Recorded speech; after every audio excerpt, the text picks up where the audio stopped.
얘기하려고 그쵸, 좀 네. 뭉쳐봤습니다. 대표팀 홍명보 감독께서 인터뷰로 네. 플랜 B 네. 백스리 시스템을 이제 해외파가 들어왔기 때문에 다시 한번 실험을 해보겠다라는 인터뷰를 봤거든요. 현재 이제 국가대표팀이 백스리를 이제 플랜 A로 생각하는 것 같지는 않고 그렇죠. 플랜 B라고 생각을 좀 하고 있는 것 같은데 이번에 명단에 합류된 센터백이 4명이잖아요. 전준수, 김주성, 이한범, 김민재. 이 4명이 사실 3백을 현재 소속팀에서 그렇죠. 쓰고 있는 팀은 아니거든요. 그렇기 때문에 이 조합으로 3백을 어떻게 쓸지가 좀 중요할 것 같은데 최근에는 변형 3백도 많이 쓰고 있고 특히나 K리그에서도 변형 3백을 쓰고 있는 팀들이 많은데 그런 변형 3백과 유사한 형태로 좀 만들지 않을까. 대한민국 대표팀이 3백을 동아시아컵에서 쓰면서 플랜 B를 준비하고 있다는 게 국내에는 알려졌고 어떻게 준비할지가 이제 과정 속에 있는데 포항이 굉장히 지금 핫합니다. 백스리 시스템을 들고 나오면서 연승 행진을 달리고 있고 굉장히 좋은 퍼포먼스를 보여주고 있기 때문에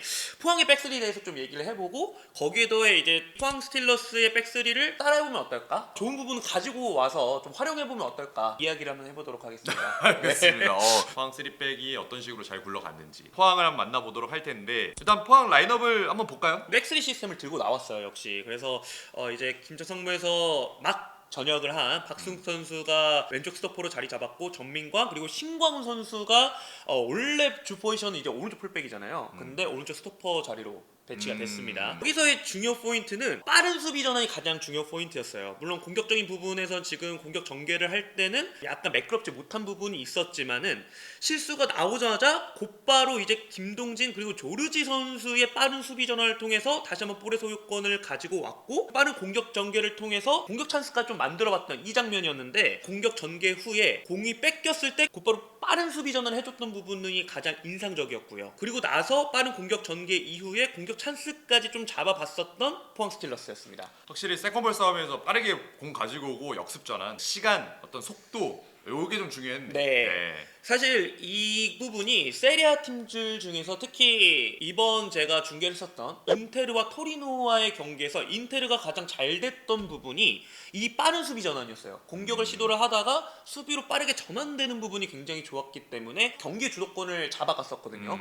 포항 스틸러스가 이번 경기에서 이런 부분이 굉장히 좋았었습니다. 이번 전술의 컨셉은 강한 전방 압박 그리고 1대1 압박이었습니다. 지금 전북의 왼쪽 풀백인 김태현 선수 그리고 지금 미드필더로 보고 있는 김진규 선수가 연결을 했지만은 결국 반대 전환을 했지만은 포항의 강한 1대1 맨투맨 전방 압박 때문에 결국 쉽사리 후방에서 빌드업을 잘 진행이 되지 못했고요. 결국 킥이 나오게끔 만들어서 볼의 소유권을 다시 탈취해오는 이런 포항의 전술 컨셉, 수비 컨셉이 굉장히 좋았다는 생각이 듭니다. 1대1 맨투맨 마크를 통해서 볼 소유권을 빠르게 회복하는데 또 방법으로 쓴 거고 그렇죠. 이게 이제 어떻게 보면은 전북이 빌드업이라든지 공을 갖고 있는 시간을 좀 많이 줄이게 했겠네요. 이후의 장면도 굉장히 전 인상 깊었는데 신광훈 선수와 강민준 선수가 더블 플레이를 들어가면서 결국 볼의 소유권을 다시 가지고 오는 데 성공을 했습니다. 그러니까 포항이 이번 수비의 컨셉은 강한 전방 압박 그리고 측면으로 볼이 갔을 때 선수들의 더블 플레이가 들어가면서 볼의 소유권을 쉽게 가지고 오고 전북 선수들이 원활하게 빌드업을 하지 못하게끔 만들어줬었거든요. 이런 부분들이 포항 스틸러스가 특히 전반전에 가장 잘 돋보였던 수비 장면이었었습니다. 포항의 이 후방 빌드업 또한 굉장히 인상 깊었었는데요. 일단은 지금 오른쪽 스토퍼를 보고 있는 신광훈 선수가 빌드업을 할 때는 이렇게 뭐 벌려서도 지금 빌드업에 관여를 해주기도 하고요. 지금 보시면은 오른쪽 스토퍼인 신광훈 선수가 굉장히 안쪽으로 들어가는 장면을 확인을 해볼 수가 있습니다. 그렇게 되면서 지금 오베르는 선수와 같은 라인에 쓰면서 중앙에 들어가서 좀 미드필더의 숫자를 늘려주는 그런 역할을 해주거든요. 그러다 보니까 후방에서 전북 선수들보다는 확실히 수적 우위를 가져갔고 전북보다는 조금 더 매끄럽게 후방에서 빌드업을 하는 과정을 볼 수가 있었습니다. 그리고 공격 시에도 다양한 패턴을 준비해가지고 포항 스틸러스가 나왔습니다. 그 중에 이제 선제골을 넣었던 장면이었는데 12초 만에 굉장히 빠른 선제골이 터졌습니다.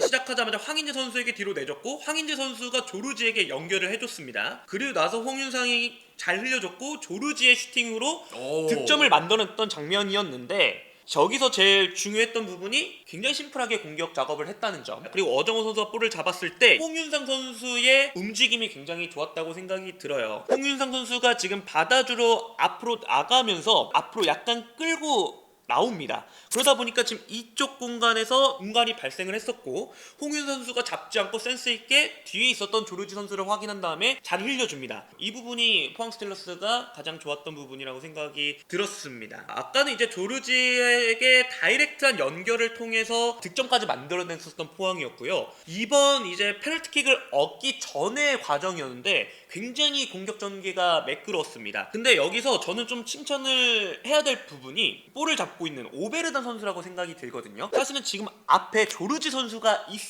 있긴 하지만은 지금 안 주고 백패스를 선택을 해요. 이제 하프라인 밑으로 주닝요 선수라든지 홍윤상 선수라든지 조르지 선수가 내려와 있습니다. 그러다 보니까는 공격으로 올라갈 때의 시간이 많이 걸리다 보니까 체력적으로 더 소비가 많이 되고 볼을 잡고 있었던 오베르단 선수가 템포를 한 템포 낮춘 거라고 생각이 들거든요. 그러면서 지금 박승우 선수에게 백패스를 내줍니다. 그리고 박승우 선수 또 상대 수비수들이 자신에게 달려오게끔 유도를 한 다음에 전진 패스를 넣어줍니다. 홍윤상 선수가 흘려준 다음에 곧바로 이게 다이렉트한 공격이 연결이 돼요. 그리고 조르지 선수가 볼을 잡은 이후에 안쪽으로 크로스를 연결해줬고 이 장면에서 김태현 선수가 주민용 선수에게 강한 태클이 들어가게 되면서 결국 페널티킥을 얻게 된 포항이고 이걸 조르지 선수가 깔끔하게 페널티킥을 성공을 하게 되면서 세 번째 골을 만들어냈었던 포항 스틸러스였습니다. 확실히 백스리를 쓸 때는 중앙에 있는 선수들의 템포 조절도 중요하고 상대 수비에 대한 대응을 하는 게 굉장히 중요한 것 같아요. 맞습니다. 백스리에 대한 구조가 기본이 됐다. 이렇게 또 볼 수 있는 장면들인 것 같습니다. 네. 어쨌든 뭐 첫 번째 골 장면도 굉장히 다이렉트한 공격을 많이 시도를 했었던 포항이고요. 지금도 이제 후방에서 정민광 선수가 볼을 잡았을 때 송민규 선수가 압박을 옵니다. 정민광 선수가 다이렉트하게 쉽게 조르지 선수에게 볼을 연결해줬고요. 그리고 볼을 연결해준 다음에 다시 빈 공간으로 움직임을 가져가면서 이 낮은 위치에 다시 홍윤호 선수가 볼을 받을 수 있게끔 이러한 플레이들을 잘 보여줬던 포항 스틸러스였거든요. 그러니까 포항 스틸러스가 이번 경기 지공 상황에서의 플레이도 나쁘지 않았지만은 후방 빌드업을 할 때는 굉장히 쉽게 플레이를 잘 가져갔어요. 스트라이커를 보고 있는 조르지 선수에게 한 번에 다이렉트하게 연결이 돼서 조르지 선수가 쉽게 리턴을 해준 다음에 돌아뛰는 움직임을 통해서 빠른 공격 전개 역습을 가져갔었던 그런 모습들이 굉장히 인상적이지 않았나 생각이 듭니다.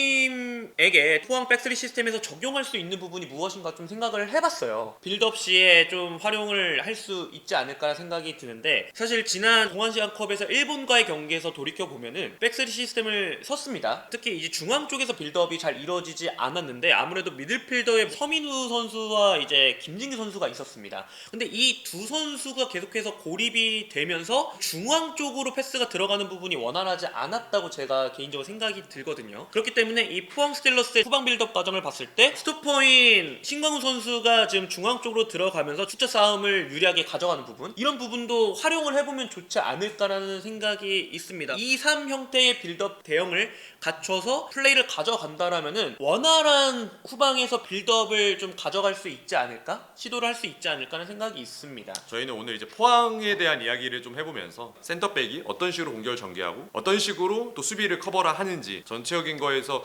정말 거시적인 부분에 일단 포커스를 맞춰서 이야기를 해봤고 최근에 3백 쓰는 팀들이 많습니다. 유럽에서도 변형 3백이 굉장히 유행하는 것도 사실 3백 기반을 하는 축구가 계속해서 많이 다시 한 번 더 생기고 있는 흐름인데 당장 봐도 인테르가 뭐 지난 시즌 챔피언스리그 준우승 그렇죠. 올라갔던 것도 3백이기 때문에 3백을 또 잘 준비한다면 월드컵에서 언더독으로서의 또 좋은 효과를 내는데 탁월한 전술을 보여줄 수도 있기 때문에 일단은 저희도 이런 콘텐츠로 한번 생각을 해봤고 준비를 잘했으면 좋겠습니다. 네.